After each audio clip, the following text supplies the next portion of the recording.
everybody, Joe Ciaccio here. Happy Monday to everybody. Haven't had a call in a while. Today, I want to chit chat about some issues that have come across my desk in the last couple of weeks about agents. Kind of things that you're probably coming across and kind of a way that I would recommend you to consider in your presentation on what you do to eliminate what we're going to go over. Agent called me last week and said, Joe, I had a client, wanted the plan, wanted to do everything, started doing the e-application, and when I got to Social Security, I'm not going to give you my Social Security, I want to give you just my last four. So sir, I need your entire Social Security because this is another way of them knowing if it's you or not you, and it's for your privacy to make sure this is your policy. I'm not going to give it to you. He left. Coincidentally, the next day, another agent called me, went through the entire process, got to the end of the e-app, and says, I need your checking account information. Client says, I don't give my checking account information. Gave him all the reasons why you should, why you have to do it, you got to pay quarterly. No. So, lost the deal because of Social Security and went through the entire process. Lost the deal because of the checking account information, they don't want to give them to him. Lost the deal and went through the entire presentation. So this is something I'm going to recommend you guys to consider doing. What ends up happening is that people that we're dealing with have been bombarded by other agents for years. When I got into the business, I was able to get leads at a less expensive price. People were actually wanting to see me because that they actually wanted the programs that they have then. They still want them now, but they've been hit by so many people, lied to, not told the whole truth. So people have become more skeptical of who they want to do business with now.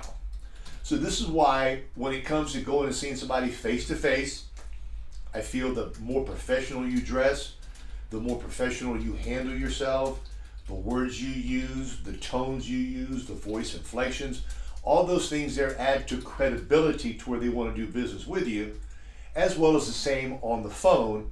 Yet, as you know, on the phone, you're not seeing face to face unless you're one of the agents who want to do a Zoom call or what's it called on my iPhone, face to face.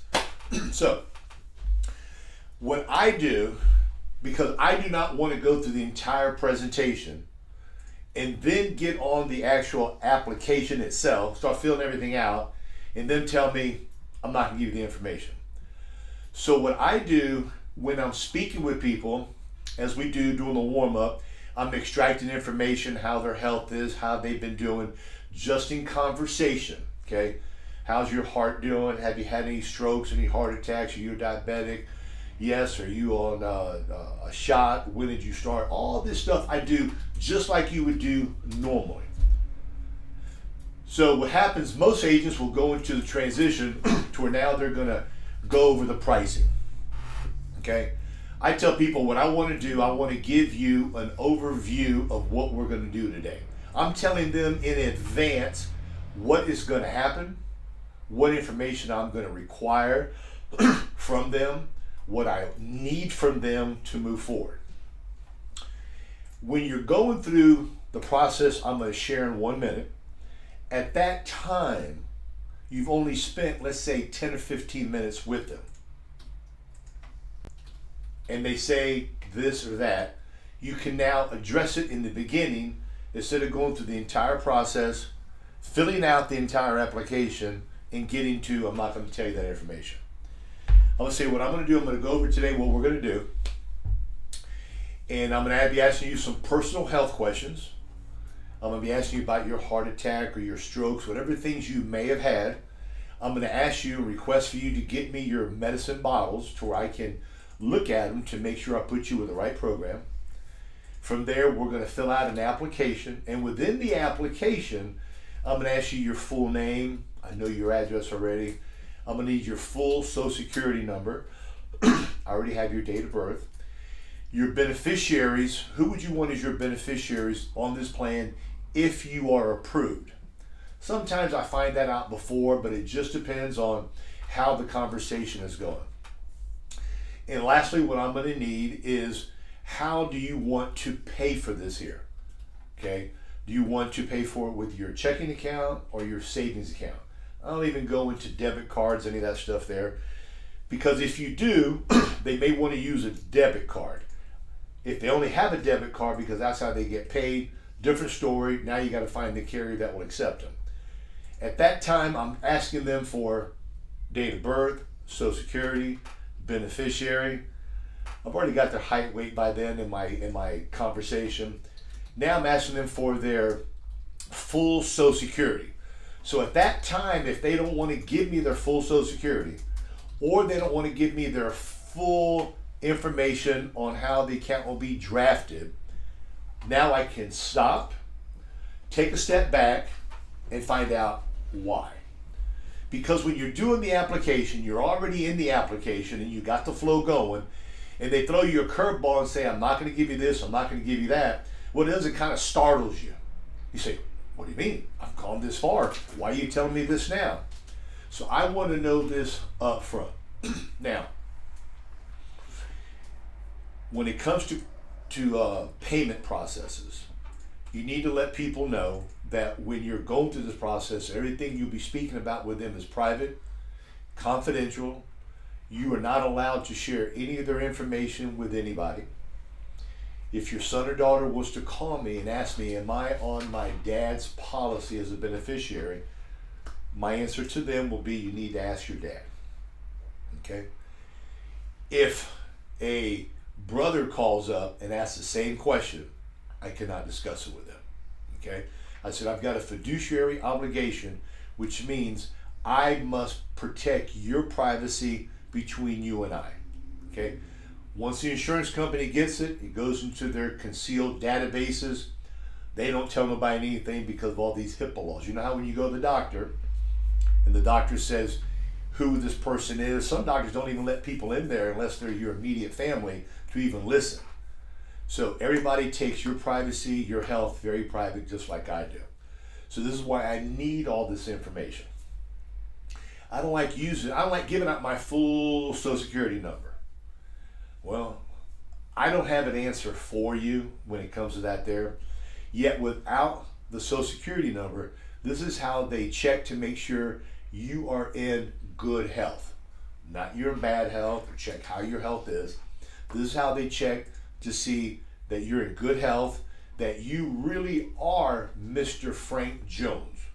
Because what happens, the world has changed. Ever since COVID, even before COVID, but yet it's gotten more serious now.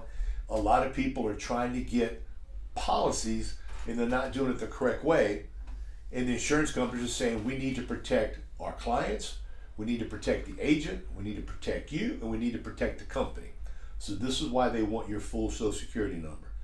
And when you tell me this information, it goes in my computer, I don't write it down, and once it's in the computer, it's gone. I don't like giving nobody my checking account information because, and they're going to give you, somebody overdrafted their account, somebody took more money out than what they should have, and it could have happened, it could have, but highly unlikely. Now, I tell people when it comes to their checking account, I said, I will not take any money out of your account until the date that we agreed on. You told me earlier that you get your check on the third Wednesday of the month. That will be when your bank sends your payment in on the third Wednesday of the month, not a day before or a day after. Your money goes into your account. The bank already knows you got this money coming out. So the bank says, okay, we got to wait for Frank's money to come into the account. That triggers that money's coming in. Now they're going to send your money out to the insurance company. It costs you nothing. You're never late on your payments. God forbid you're in the hospital in intensive care.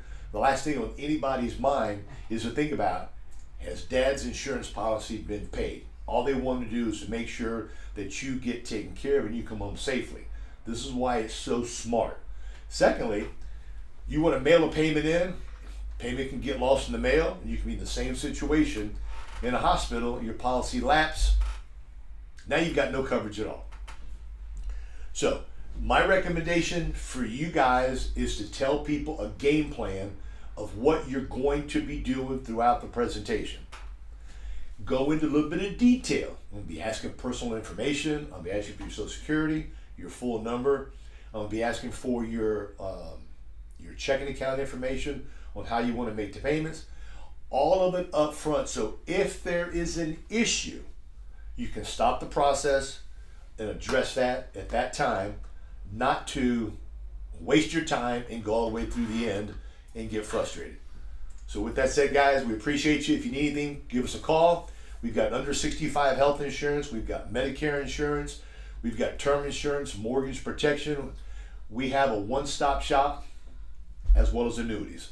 So call us. We're more than happy to help you out. To join us if you're not with us. And if you are with us and you need some more options in your briefcase, give us a call. There's a number. Thank you guys. Make it a great day. Bye-bye.